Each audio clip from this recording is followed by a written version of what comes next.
Hey y'all. So I just realized that I recorded about 8 minutes worth of video. Or excuse me, I just did about 8 minutes worth of video and I didn't push the record button. Good morning. Today is Memorial Day. Yay. Um, let's take a minute to pray for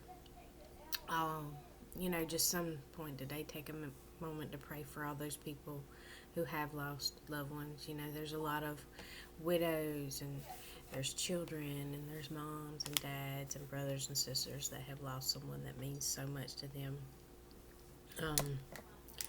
And those people died for us. So let's make sure to keep them in our prayers today, because today can't be easy for those families. That being said, I'm going to move along. I get teary thinking about it. But, so I woke up this morning, and I've been having a hard time lately. I've gotten to the point where I don't know why I'm doing these videos. I don't know why I'm doing these devotions and things. Nobody watches them. Nobody reads them. And I'm just at a place where I feel like I'm doing it and putting it out there, and it just kind of sits there. My mom watches them. Hi, Mom. Good morning. Maybe someone else will watch it today, maybe not. Who knows?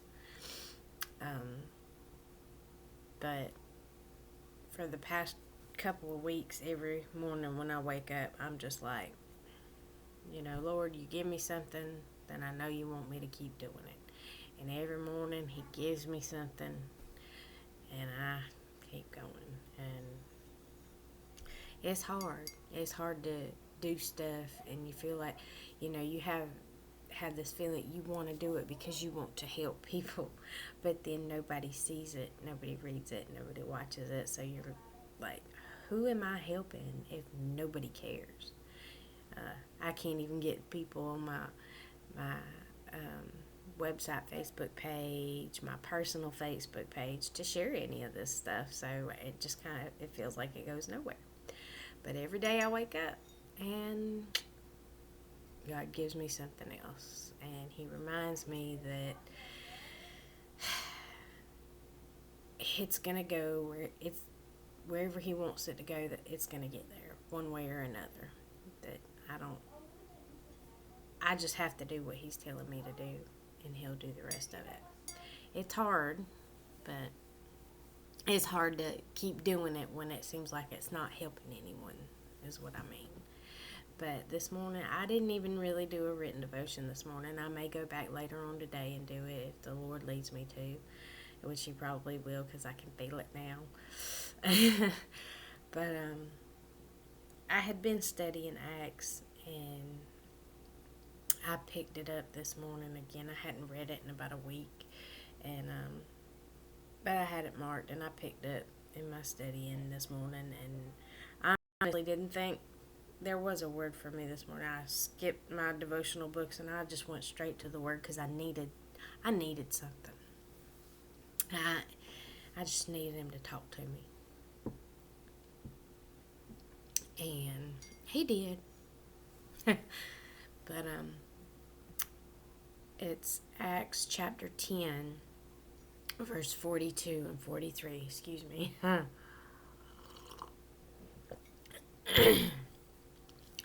Says, He commanded us to preach to the people and to testify that He is the one whom God appointed as judge of the living and the dead. All the prophets testify about Him, that everyone who believes in Him receives forgiveness of sins through His name. And this is the New International Version, so it just kind of goes straight to the point. I read the King James, and it's the same thing, just different wordage, and the wordage means the same. So I usually try to check that before I put it on here. But this spoke to me so loud this morning, and it was like, that's what you got to do. That's all you got to do. Tell people about me. Tell them the truth about me. Testify what I've done for you, what I've done for other people, and let them know that I forgive their sins. Let them know I can give them a new life. They can start over. They don't have to stay where they are. And that's, that's kind of a repeated thing that he gives me to put out there. I know there's so many people I know in my life today that, friends, family, whatever, just people I have known my entire life, we've all done stuff. Half of us have done it together. We have all done stuff that we are ashamed of. We don't want to tell nobody. Some are still doing those things. And it doesn't matter what other people are thinking about you right now. It only matters what he thinks, and he will forgive you. It don't matter how ugly, how nasty, how bad, none of it is. So you stole from your grandma, you burned somebody's house down, what? I mean, it could be like the worst thing you could think of. And he'll forgive you, And that's, this morning I kind of felt like that's what he was telling me, that's just what you got to tell him, And no sooner than I read this and I felt him speak to my heart, the enemy was right there.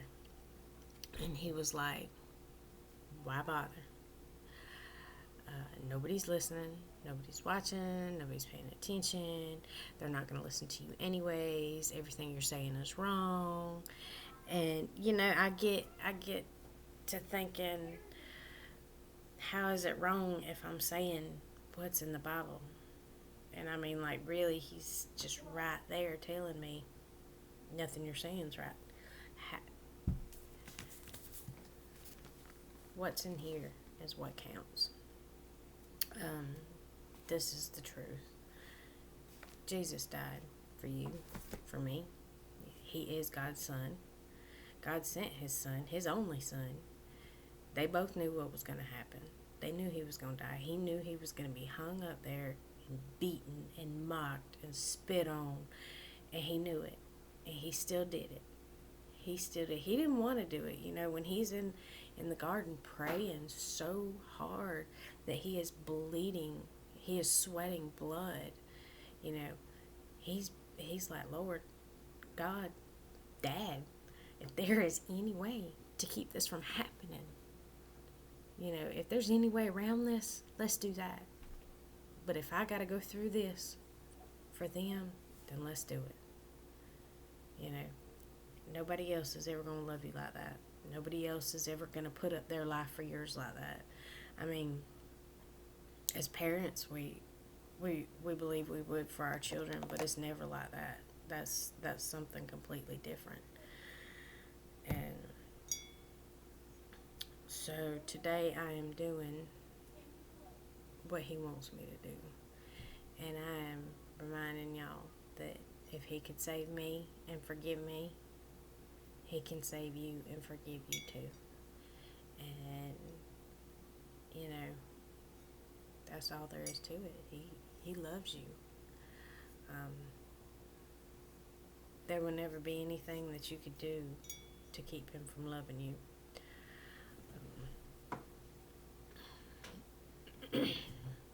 There are so many.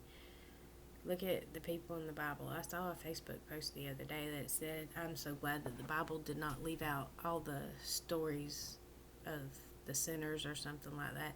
But, look at if you read in the Bible, you really get in there, the people that God used the most were some of the most screwed up people you'll ever read about in your life. I mean, Saul was killing Christians. I read over that this morning, which most of us know. I mean, he was out there, he was killing them. I'm talking about just straight murdering these people. And then he went from Saul to Paul, and he wrote some of the most amazing things in this Bible that we as Christians live by. I mean, like, they are some of the most important things, the armor of God.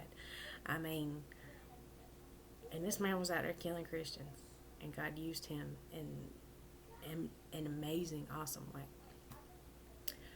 David, he was a man after God's own heart. You know, he got depressed. You know, he got depressed. He committed adultery with a married woman. Had her husband knocked her up. Had her husband killed. You know, so I mean, but he still, you know, the Bible refers to him as a man after God's own heart, and he did wonderful. I mean, and yes, he is David and Goliath. David. I mean, just, you know, he did Psalms and all this other stuff. I mean, just you really have to. I'm not good at breaking it down, but you know, God uses people like me and you to do great things. We just have to let him do it. So he will forgive you. You just have to let him. And that was just a quick little thing this morning. I love y'all. Have a great holiday.